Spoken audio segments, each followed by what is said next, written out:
요즘 젊은 사람들이 이렇게 말을 줄여서 하는 그런 일들이 굉장히 많이 있습니다.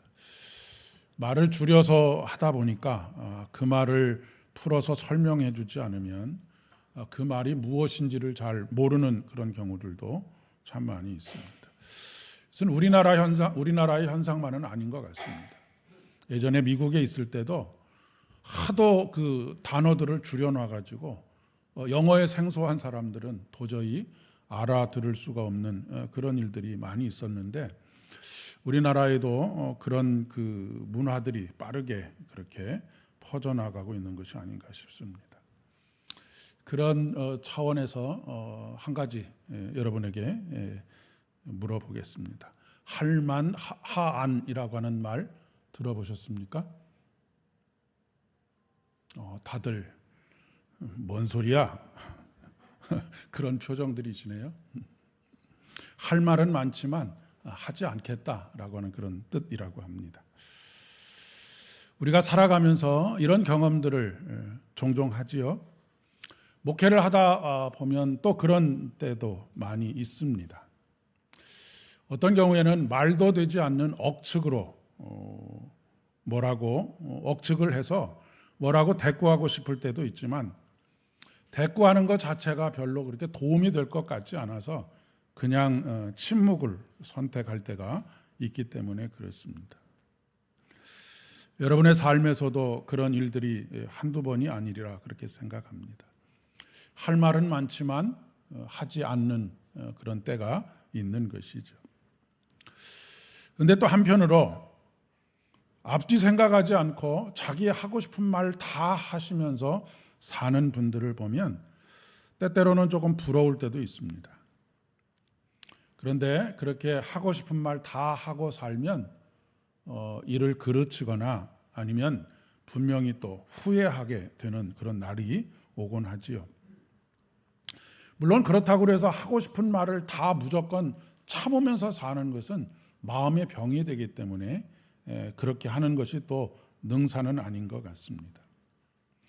단순히 참는 것이 중요한 것이 아니라 우리가 할 말을 하지 않을 때에 무엇보다도 중요한 것은 하나님께서 이 상황들을 정리해 가실 것이다라고 하는 믿음을 가지고 그 침묵을 선택할 때 그 침묵이 병이 되지 않게 되는 것이죠.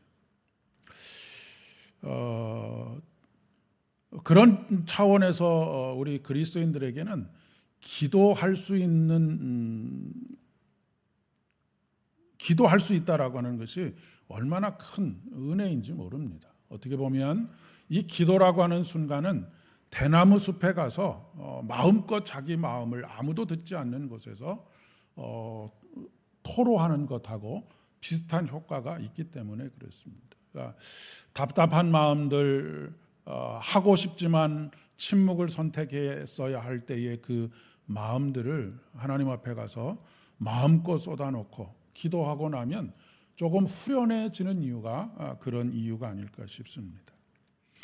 오늘 본문에 보니까 1절과 2절의 말씀에 내가 말하기를 나의 행위를 조심하여 내 혀로 범죄하지 아니하리니 악인이 내 앞에 있을 때에 내가 내 입에 재갈을 먹이리라 하였도다라고 그렇게 고백하면서 내가 잠잠하여 선한 말도 하지 아니하니 나의 근심이 더 심하도다라고 고백하고 있습니다. 평상시에 행위를 조심해서 혀로 범죄하지 않는 것도 물론 중요하고 그렇게 하는 것이 굉장히 지혜로운 것이기도 하지만, 오늘 말씀에 보니까 악인이 내 앞에 있을 때라도, 악인은 무엇입니까? 나를 조금 억울하게 만들고 내 속을 뒤집어 놓는 어떤 행동을 하는 사람들, 이런 사람들을 의미하는 것일 것입니다. 그런데 그 앞에서조차도 변명하지 않겠다는 것입니다. 침묵을 선택하겠다라고 하는 것이고요. 그리고 한 걸음 더 나아가서 내가 선한 말조차도 하지 않겠다라고 그렇게 다짐을 하고 있는 것을 보게 됩니다. 잠잠하다라고 하는 말은 본래 혀를 묶다라고 하는 그런 의미를 가지고 있습니다. 그러니까 혀를 묶으면 말을 할 수가 없게 되는 것이죠. 혀를 묶게 되면 본인이 원하든 원치 않든지 간에 침묵할 수밖에 없는 상황을 이야기하는 것입니다. 그런데 다윗이 아무런 말도 하지 않는 것이 자신에게 큰 눌림이 된 것 같습니다. 할 말은 너무 많은데 이 하지를 못하니까 얼마나 답답했겠는가. 정말로 속이 터질 것 같은 그런 상황을 맞이하게 된 것이지요. 하지만 말을 해서 또 말을 조금이라도 잘못하거나 정당한 변명을 해도 또 말꼬투리를 붙잡고 그것을 가지고 또 물고 늘어지고 그래서 더 마음이 속상해지기보다는 차라리 침묵을 선택하게 되는 것이죠. 여러분, 부부 싸움을 하게 될 때에 특히 아주 사소한 것들 가지고 말꼬리를 잡아서 그렇게 다툼이, 아주 작은 다툼이 큰 다툼이 될 때가 있지 않습니까? 그리고 그렇게 되는 것을 나중에 깊이 후회하게 되는 그런 일들도 있게 됩니다. 악한 말을 하지 않는 것은 뭐 두말할 날 악한 사람 앞에서 그러니까 침묵하는 것은 두말할 나위가 없는데 왜 선한 말조차도 하지 않을까라고 하는 것. 사실 뭐 어디 이렇게 쇼핑을 가가지고 여러분들이 저 물건을 내가 사야 될까 말아야 될까라고 그렇게 고민이 될 때 어떻게 하는 것이 좋은 선택이 되겠습니까? 그런 때는 사지 않는 것이 좋은 선택이 됩니다. 침묵해야 될 때는 그것이 선한 말일지라도 선한 말이 선의로 해석되지 않고 악의로 해석될 가능성이 얼마든지 많이 있기 때문에 차라리 침묵을 선택하겠다라고 하는 것이 다윗의 고백인 것이죠. 다윗이 이렇게까지 다짐을 하는 것을 보면 한 사람이 감당해내기에는 너무나 버거운 그런 그 눌림, 고뇌가 있는 것 같습니다. 그리고 이런 그 상황의 원인이 어디에 있느냐면 바로 악인으로 말미암았다라고 하는 것이죠. 정당한 분노와 선한 말까지도 비난과 비웃음거리로 만들어버리는 악인에게 빌미를 주지 않겠다라고 하는 그런 다짐인 것입니다. 사실 한국 교회가 물론 그동안 잘못한 것들이 많이 있습니다. 잘못한 것들이 많이 있고 비난받아야 할 일들도 많이 있지만 사실 한국 교회가 행한 잘못보다 몇 배, 몇십 배 과도한 비난에 직면해 있는 것이 또 사실이긴 합니다. 그런데 그런 것들에 대해서 변명하기보다는 오히려 침묵하고 그런 것들을 불식시킬 수 있도록 이전보다 더 많이 사랑하고 더 많은 좋은 행동들을 하는 것이 중요한 것이지, 변명은 백날 해봐야 변명하면 또 다른 차원에서의 비난들이 계속되고 그것이 결국 아무런 효과를 나타내지 못하게 되는 것이죠. 우리가 경험하는 감정을 그대로 표현하면 세상은 비난의 시선으로 다시 우리를 바라보게 될 것이고, 그리고 그것을 통해서 하나님을 욕되게 하는 일들로 결과가 나타나게 될 것이기 때문에 그렇습니다. 이 일을 가장 대표적으로 겪었던 사람이 누구입니까? 욥이라고 하는 사람입니다. 욥은 사실 동방의 의인으로 하나님께서도 인정하시던 착하게 살려고, 하나님의 뜻대로 살려고, 늘 구별되어서 살려고 애를 썼던 사람입니다. 그런데 이 욥의 친구들이 욥의 이 변명을 어떻게 합니까? 그것을 비아냥거리고 조롱하고 하지 않습니까? 그 욥이 계속해서 변명하다가 나중에는 입을 딱 다물어야 되겠다라고 생각을 하게 되지요. 그리고 결국 하나님께 집중하게 되는 그런 과정들이 있는 것을 우리가 보게 됩니다. 사람의 마음이라고 하는 것이 참 마음대로 되지 않지 않습니까? 오늘 다윗도, 그 위대한 믿음의 사람 다윗도 그 일로 인해서 오늘 본문의 말씀에 보니까 자기 속이 뜨거워졌다라고 그렇게 이야기하고 있는 것을 보게 됩니다. 내 마음이 내 속에서 뜨거워서 작은 소리로 읊조릴 때에 불이 붙으니 나의 혀로 말하기를 여호와여 나의 종말과 연한이 언제까지인지 알게 하사 내가 나의 연약함을 알게 하소서라고 그렇게 간구하고 있는 것을 보게 됩니다. 이 지금 다윗의 상황을 요즘 말로 바꿔보면 열받은 것이죠. 뚜껑이 열린 것입니다.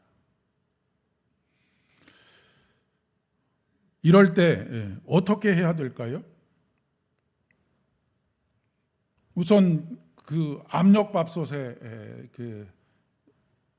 압력을 빼야 되는 것처럼 빼야 되는데, 아무한테나 가서 이야기를 하면 어떤 사람은 그 상황에 대해서 다 들어보고 자꾸 가르치려고 하는 경우들이 있습니다. 야, 너 이것을 잘못했고 이렇게 해야 되지 않겠느냐라고 조언하는 사람들이 있죠. 물론 이런 조언도 우리에게 전혀 필요가 없는 것은 아니지만, 사실은 그 이야기들을 하는 이유는 그냥 그 얘기를 듣고 나와 마음을 좀 함께 해달라라고 하는 그런 표현인 것입니다. 내가 몰라서 그것을 지금 하지 않는 것이 아니고 그냥 내 마음을 들어달라는 것이죠. 근데 여기서 중요한 것은 동병상련의 마음을 가지고 있는 사람에게나 그것이 가능하다라고 하는 것이죠. 한 번도 그것을 경험해 보지 못한 사람에게 그 이야기를 하면 자꾸 무엇인가를 가르쳐 주려고 할 뿐, 그것이, 그러니까 상담의 기본은 무엇이냐면 무엇인가 그 사람에게 길을 제시해 주기보다는 먼저는 마음을 받아주는 것이 굉장히 중요하다라고 하는 것입니다. 그런데 이 동병상련을 가장 깊이 경험하신 분이 누구십니까? 우리 주님이십니다. 우리 주님은 아무런 죄가 없음에도 불구하고 얼굴에 침뱉음을 당하셨습니다. 조롱을 받았죠.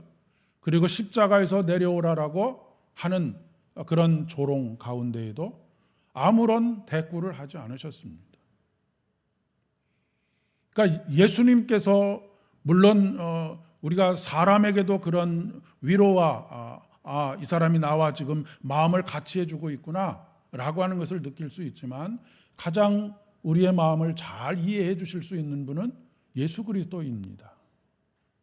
우리보다 더한 조롱을 받으셨고 우리보다 더한 수치를 그분은 참으셨기 때문에 그렇습니다. 그래서 사도 바울은 우리에게 이 예수를 바라보자라고 말씀하고 있는 것이죠. 시인은 이 고통스러운 삶 속에서 삶의 허무와 무의미를 경험하게 됩니다. 인생 무상을 느끼고 있는 것 같습니다. 요즘 넷플릭스의 그 드라마 중에 아주 선풍적인 인기를 끌고 있는 드라마가 하나 있는데, 참교육이라고 하는 드라마입니다. 주된 내용이 무엇이냐면 학교에서 행해지고 있는 그런 부모들의 갑질에 의해서 죽어가는 선생님들의 이야기, 아니면 아이들 사이에서 왕따를 당하고 스스로 극단적인 선택을 하는 아이들의 이야기, 그런 이야기들을 모티브로 해서 교육부 안에 참교육을 할 수 있는 그런 부서를 만들어서 그런 행위를 하는 사람들을 뭐라고 해야 될까요? 그건 가르친다기보다도 사적인 복수에 가까울 정도로 그 행한 만큼 당하게 만드는 그런 이야기가 있습니다. 다른 이야기를 하려고 하는 것이 아니고, 그렇게 학부모에게 갑질을 당하거나 아이들에게 왕따를 당하거나 하게 되면 공통적으로 그 당하는 사람이 가지게 되는 심리적인 상황이 뭐냐면, 이 세상에 나 하나만 없어지면 모두가 다 행복해지겠구나라고 생각하는 것입니다. 자신의 무가치함을 생각하게 되는 것이죠. 무가치하니까 내가 세상에서 없어지는 것이 오히려 세상이 행복해지고 주변에 있는 사람들이 다 행복해질 것이다 라고 그렇게 생각을 하는 것입니다. 오늘 시인이 그런 지금 상황에 놓여져 있는 것 같습니다. 여호와의 나의 종말과 연한이 언제까지인지 알게 하사 내가 나의 연약함을 알게 하소서.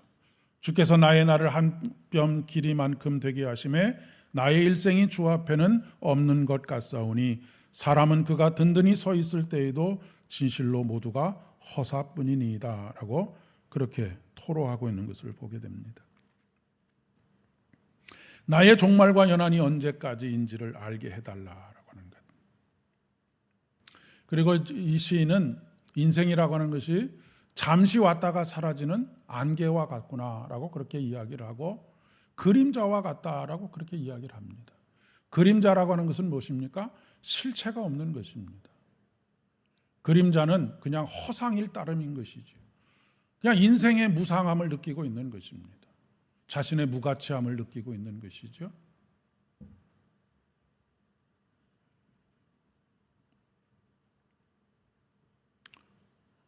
제가 여러 번 설교 시간에도 말씀드렸지만 어찌 보면 우리는 자신의 무가치함 가운데로 떨어지지 않게 해서 오늘도 발버둥을 치고 있는 것이 아닌가 싶습니다. 나는 아직 여전히 쓸모있는 사람이다라고 하는 것을 증명하고 싶고 나는 여전히 가치 있는 사람이다라고 하는 것을 증명하고 싶어서 오늘도 스스로 몸부림을 치고 있는 것이 아닌가 싶습니다.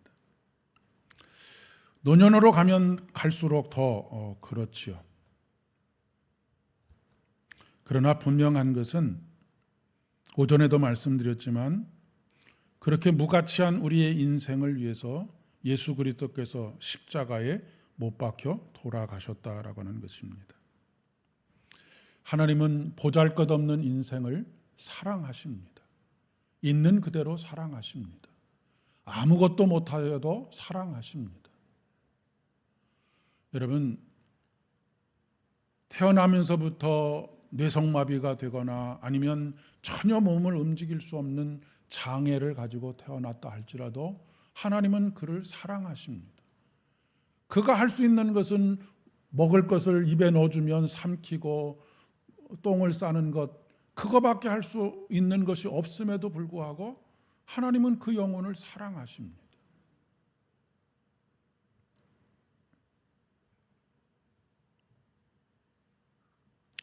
그래서 시편 8편에 시인은 이렇게 노래하고 있지 않습니까? 사람이 무엇이간데 주께서 저를 생각하시며 인자가 무엇이간데 주께서 저를 권고하시나이까. 저를 천사보다 조금 못하게 하시고 영화와 존귀로 관을 씌우셨나이다 라고 그렇게 노래하고 있는 것을 보게 됩니다. 여기서 천사는 하나님을 의미합니다. 그러니까 인간을 하나님께서는 하나님보다 조금 못한 존재로 예수 그리스도의 보혈의 은혜로 말미암아 그렇게 만드셨다라고 하는 것을 이야기하고 있는 것이죠. 이 시간에 우리 한번 사람이라고 하는 곳에 자기 이름을 넣어서 한번 말씀을 읽어보면 어떨까 싶습니다. 사람이 무엇이간데 할 때 사람이의 변철이 무엇이간데 주께서 저를 생각하시며 변철이 무엇이간데 주께서 저를 권고하시나이까. 변철을 천사보다 조금 못하게 하시고 영화와 존귀로 관을 씌우셨나이다. 자기 이름을 넣어서 한번 해볼까요? 말씀을 다 모르시겠습니까?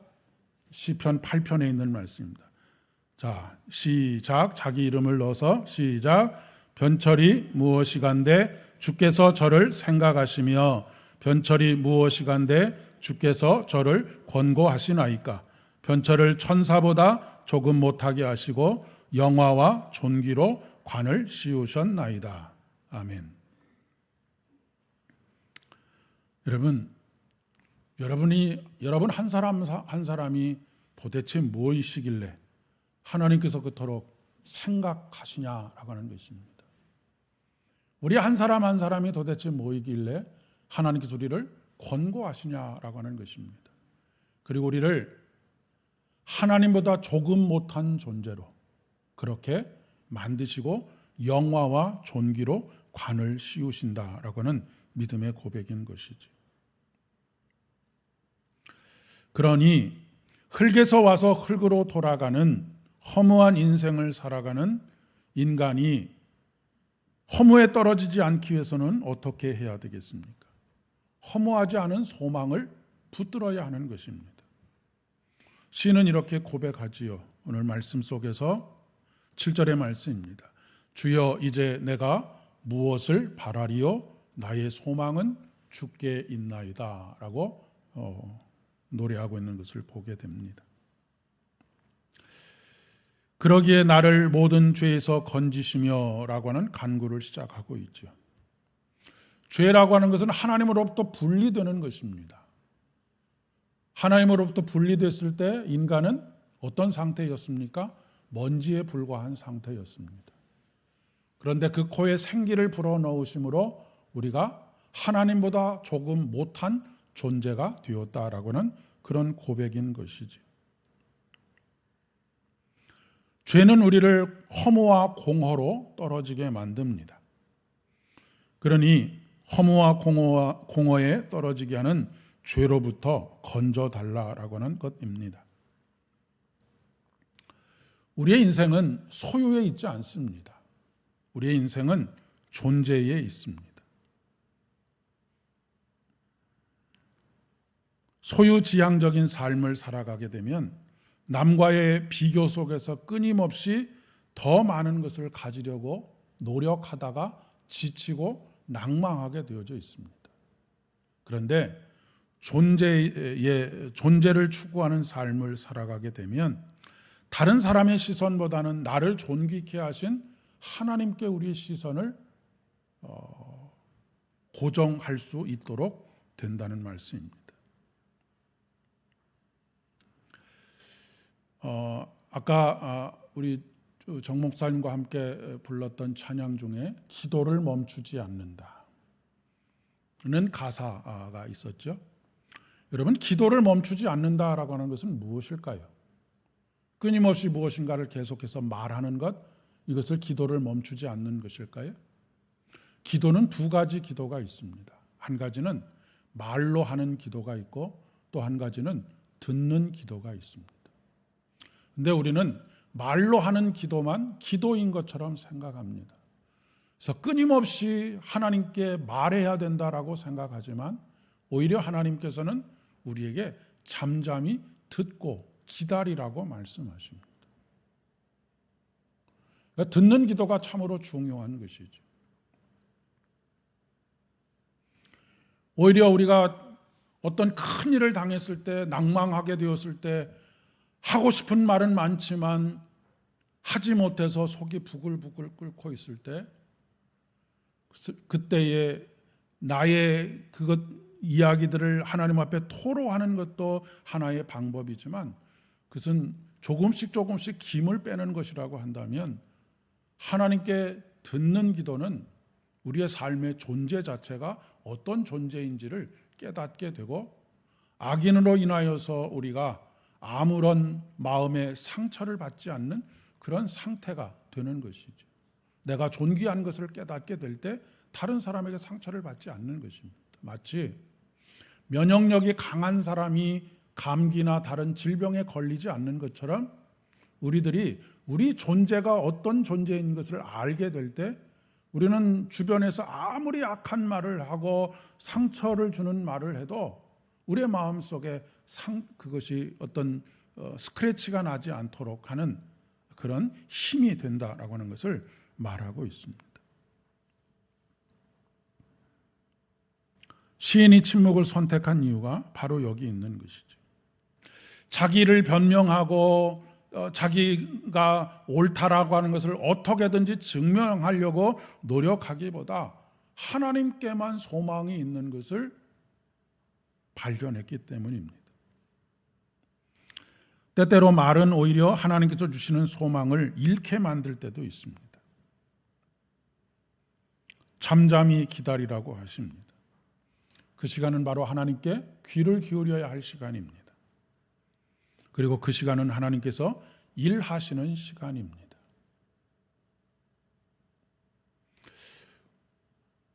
흔히들 우스갯소리로 그런 얘기를 하죠. 입은 하나인데 귀가 두 개 있는 이유. 말은 한마디 하면 귀가 두 마디를 들어야 하기 때문이다라고 하는 이야기를 합니다. 여러분도 기도하실 때에 하나님 앞에 우리의 간구를 기도하는 것도 물론 1차적으로 중요한 일이지만 기도한 것만큼 두 배로 들으시는 기도를 하셔야 됩니다. 이것이 하나님 앞에서의 기도의 원칙이라고 이야기할 수 있겠습니다. 그렇게 될 때 하나님께서는 분명히 공의로 심판하십니다. 11절의 말씀에 보면 주께서 죄악을 책망하사 사람을 징계하실 때에 그 영화를 좀먹음같이 소멸하게 하신다라고 말씀하고 있죠. 이 하나님의 공의의 최절정이 무엇입니까? 바로 십자가의 은혜입니다. 하나님께서는 십자가를 통해서 하나님의 공의를 드러내셨기 때문에 그렇습니다. 사도 바울은 이렇게 선언합니다. 사망아 너의 쏘는 것이 어디 있느냐? 사망아 너의 이기는 것이 어디 있느냐? 사망아 너의 쏘는 것이 어디 있느냐? 사망이 쏘는 것은 죄요, 죄의 권능은 율법이라. 우리 주 예수 그리스도로 말미암아 승리를 주시는, 우리에게 이김을 주시는 하나님께 감사하노니, 그러므로 내 사랑하는 형제들아 견고하며 흔들리지 말며 항상 주의 일에 더욱 힘쓰는 자들이 되라라고 말씀하십니다. 견고하며 흔들리지 말며 주의 일에 힘쓰는 사람이 되라. 여기서 말하는 주의 일이라고 하는 것은 교회 일을 이야기하는 것이 아닙니다. 주님의 일은 하나님을 믿는 것입니다. 하나님을 믿는 사람이 되라라고 하는 것이죠. 그분을 향한 신뢰를 가지고 그분이 행하실 일들을 잠잠히 기다리라라고 하는 그런 의미입니다. 그렇게 하면 너희 수고가 헛되지 않을 것이다 라고 말씀하십니다. 우리의 믿음이 결코 헛되지 않을 것이다. 그림자와 같은 인생이 아니라 실체로서의 인생을 살아가게 하신다라는 말씀입니다. 사람은 수많은 가면들을 가지고 산다라고 그렇게 이야기를 합니다.